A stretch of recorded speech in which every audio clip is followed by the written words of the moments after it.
Aisyah. Semoga semakin maju. Karena nomor 2, jadi harus mengikut pantun.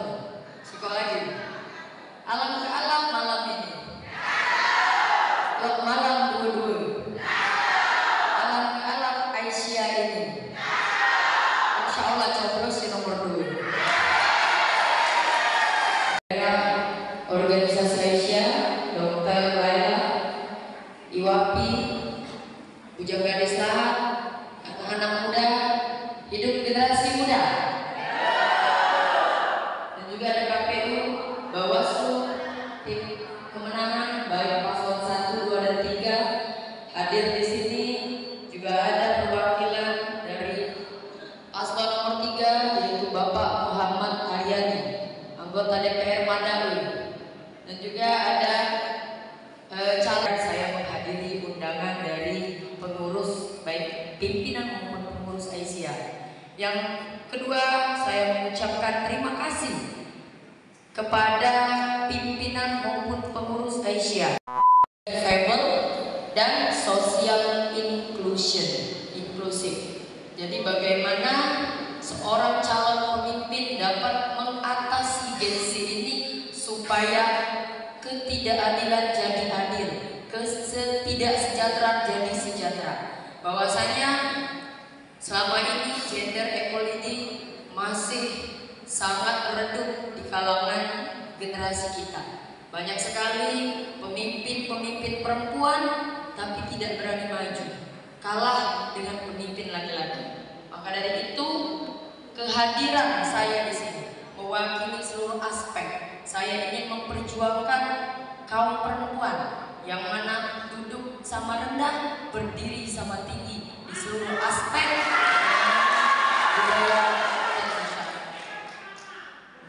Bapak Ibu yang saya cintai, kami paslon 2 sudah beberapa kali diskusi dengan kelompok disabilitas, bahwasanya mereka tidak dapat tempat di kabupaten kita, Kabupaten Lahat, karena banyak sekali kesenjangan yang didapati di kabupaten kita. Salah satunya banyak sekali komunitas disabilitas itu para atlet, cuman pemerintah kita kurang memprioritaskan mereka sehingga terjadi kesenjangan.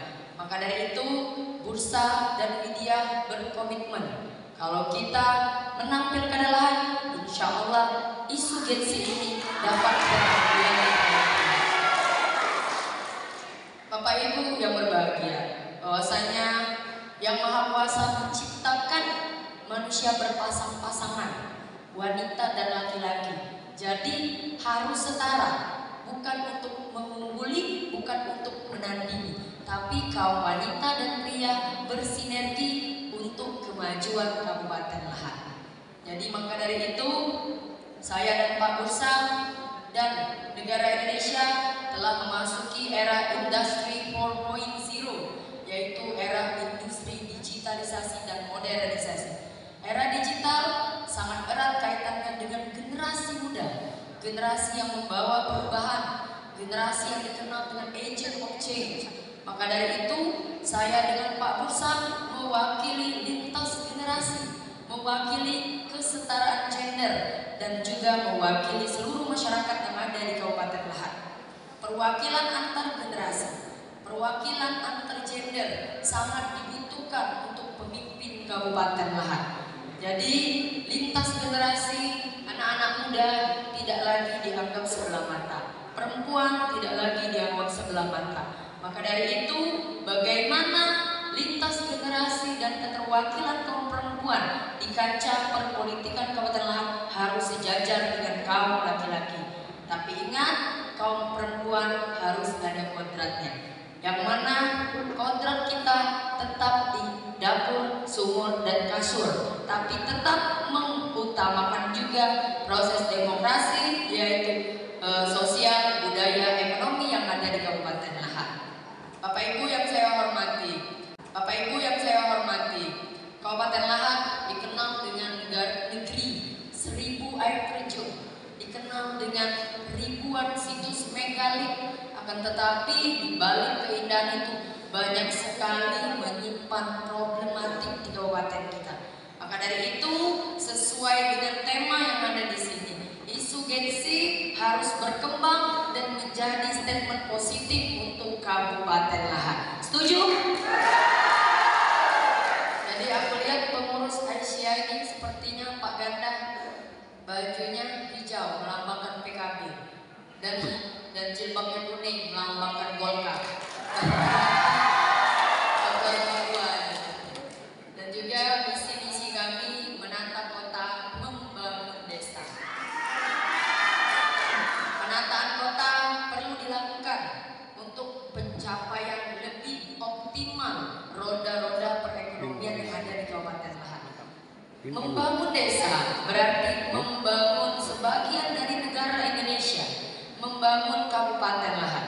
Membangun desa tidak cuma infrastruktur, tapi membangun pendidikan, membangun kesehatan, membangun tenaga kerja, dan membangun pariwisata yang ada di Kabupaten Lahat. Jadi Pak Bursa dan saya mendedikasikan diri, mendedikasikan hati putra-putri terbaik Kabupaten Lahat untuk maju dalam pilkada Kabupaten Lahat. Maka dari itu, insya Allah kalau kami terpilih, isu-isu Gen Z dapat kita atasi dengan cara tadi harapan-harapan yang dibentuk oleh komunitas maupun otonomi Aisyah. Saya S1 dan S2 di Muhammadiyah, kuliah S1 dan S2 di Muhammadiyah. Jadi setidaknya saya tahu tentang seluk-beluk Muhammadiyah.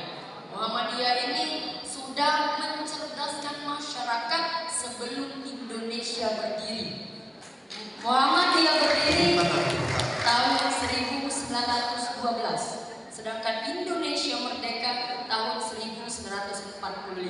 Jadi sebelum Indonesia merdeka, sebelum ada pemerintahan di negara Indonesia, Muhammadiyah yang paling utama mencerdaskan seluruh rakyat Indonesia. Jadi saya mengapresiasi betul dan saya menekankan visi kami menata kota, membangun desa berarti membangun seluruh aspek yang ada di Kabupaten Lahat, termasuk gender equality, difabel, dan sosial inklusif. Mungkin itulah yang dapat saya sampaikan. Lebih dan kurang saya mohon maaf kepada Allah. Saya ampun, saya akhiri. Wabillahi taufiq wal hidayah. Wassalamualaikum warahmatullahi wabarakatuh. Waalaikumsalam. Terima kasih Bu Widya yang telah memberikan visi dan misinya